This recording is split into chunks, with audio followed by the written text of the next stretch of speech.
Conference. This is really great to be with you again. We love it, Governor. We can also agree on the need to stand up to anti-Catholic bias. And the great religious leaders here tonight give us all an example that we can follow. And we've got to come together, not only as a nation, but as a world community. Now, I'm not Catholic, I'm a Methodist, but one of the things that we share is the belief that in order to achieve salvation, we need both faith and good works. And you certainly don't need to be Catholic to be inspired by the humility and heart of the Holy Father, Pope Francis, or to embrace his message.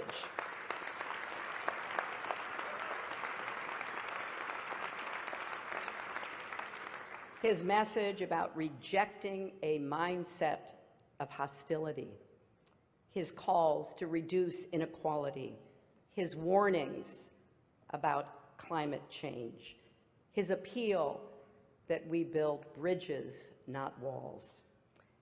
Now, as you may know, my running mate, Tim, is Catholic and went to Jesuit schools, and one of the things he and I have talked about is this idea from the Jesuits of the Magus, the more, the better. Well, we need to get better at finding ways to disagree on matters of policy while agreeing on questions of decency and civility. How we talk to each other, treat each other, respect each other. Can you see what is happening, friends? The papal beast of Revelation 13 is in the ascendancy.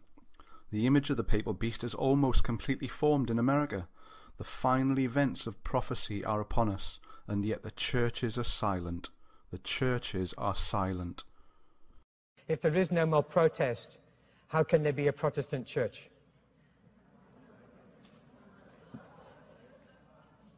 Maybe now we're all Catholics again. The protest is over. The protest is over. Revelation 13 tells us that America would form an image of the papacy in the US. That image would be a uniting of church and state, with the Catholic Church and fallen Protestant churches uniting to take control of government and dictate the consciences of the people. This, friends, is exactly what we are seeing happen today in America. And what did Donald Trump promise the church if he was elected president? Power. And I understand why, because the country is in a state, our country is not great either. The world is changing very fast, and so along comes someone and says, let's make our country great again. I can understand why people would buy that so easily. It plays on a place in people that is getting desperate. But that is the ploy, to feed into that desperation that is building within people, and that's exactly the kind of manipulation that it always does. Just look back at history. History repeats itself. This is the same game with different players. Don't fall for it. You've been a part of the Faith Advisory Council that was assembled together. James Robinson had a part in that. A number of ministers, nationally known ministers, have been a part of that. What would you say that would be most interest to our Christian audience, especially the faith audience, that you've heard in those meetings, those phone calls, that gives you the most hope, and what you're listening for? What was your ear tuned to that you've heard out of that? That was the most encouraging thing as a Christian? If something were to really strike my heart, if God really showed me something that I felt like, and that the Lord would say, you deliver this. Yeah. I have no doubt but what I could deliver it. And that was not true in presidents past. I am totally convinced that if the Lord were to say something to me, if the Lord were to say something to David, or if the Lord were to say something to Bishop that the president needs to hear, I have no doubt that we could do it and do it quickly. Yes, sir. And have audience to say, thus saith the Lord, and he wouldn't just turn it over to an aide or something and just write it off. He would listen, and it would mean something to him. So now we have the likes of Kenneth Copeland, who is on Donald Trump's Faith Advisory Council. Can you believe it? The likes of Kenneth Copeland on the President's Faith Advisory Council. Seriously, you cannot make this stuff up.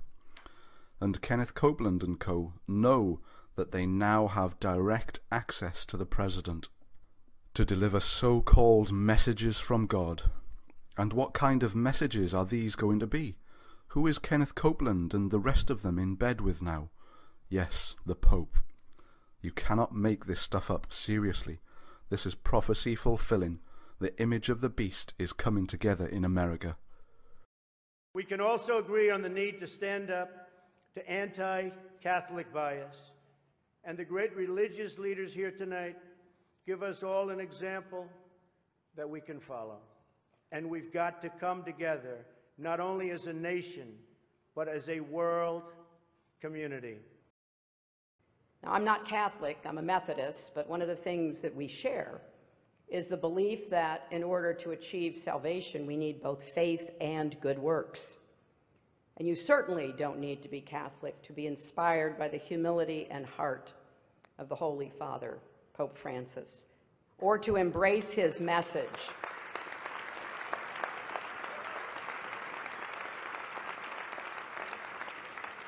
His message about rejecting a mindset of hostility, his calls to reduce inequality, his warnings about climate change, his appeal that we build bridges, not walls.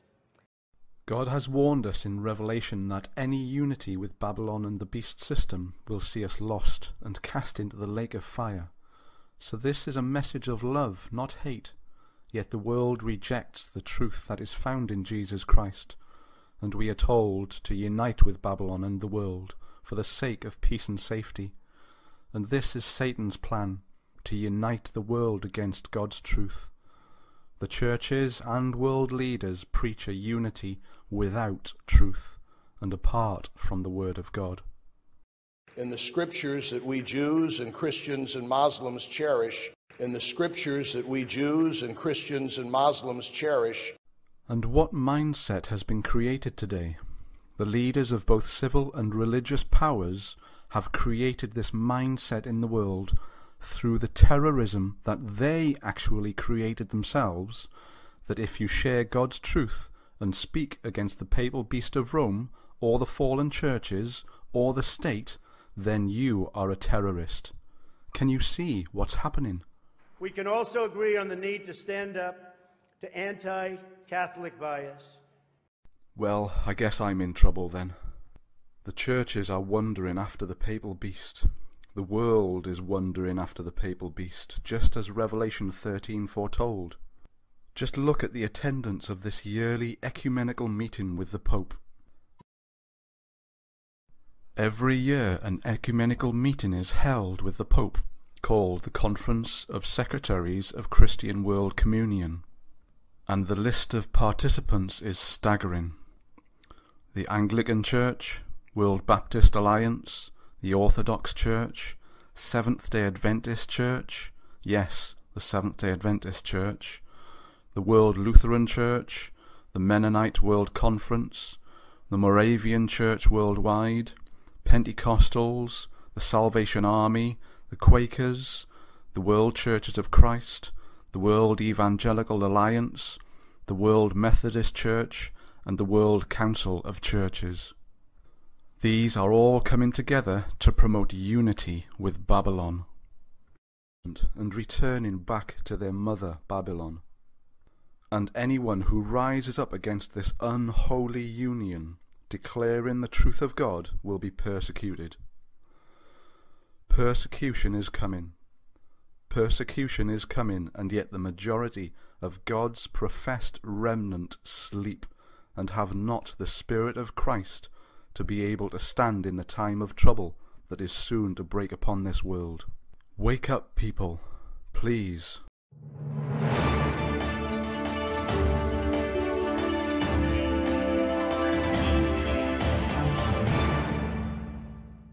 This is Keep the Faith Ministry News. I'm Hal Mayer.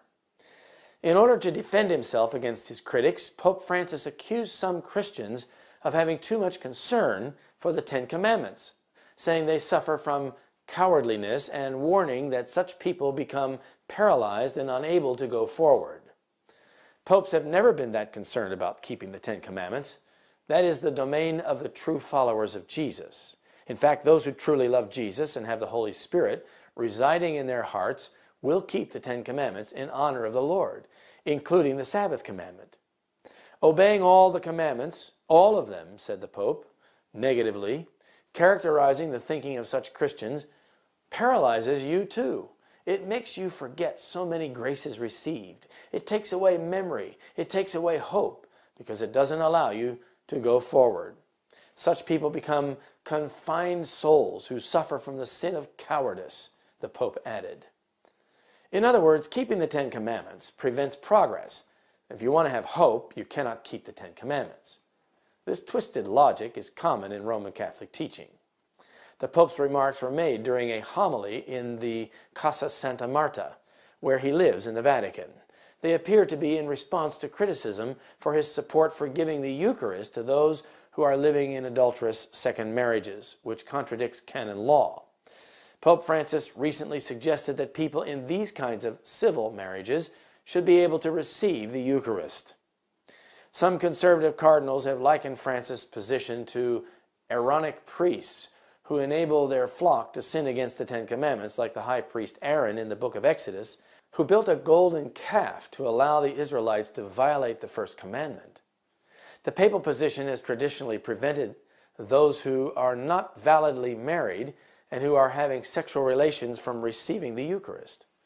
Pope Francis recently compared his critics to the doctors of the law who persecuted Jesus, observing that these men did everything prescribed by the law. Rome never really changes. The Church still seeks to justify sin and teaches that you can sin and live eternally, if you go to confession, of course, and receive absolution. The very beginning of the great apostasy was in seeking to supplement the authority of God by that of the Church. Rome began by enjoining what God had not forbidden, and she ended by forbidding what he had explicitly enjoined.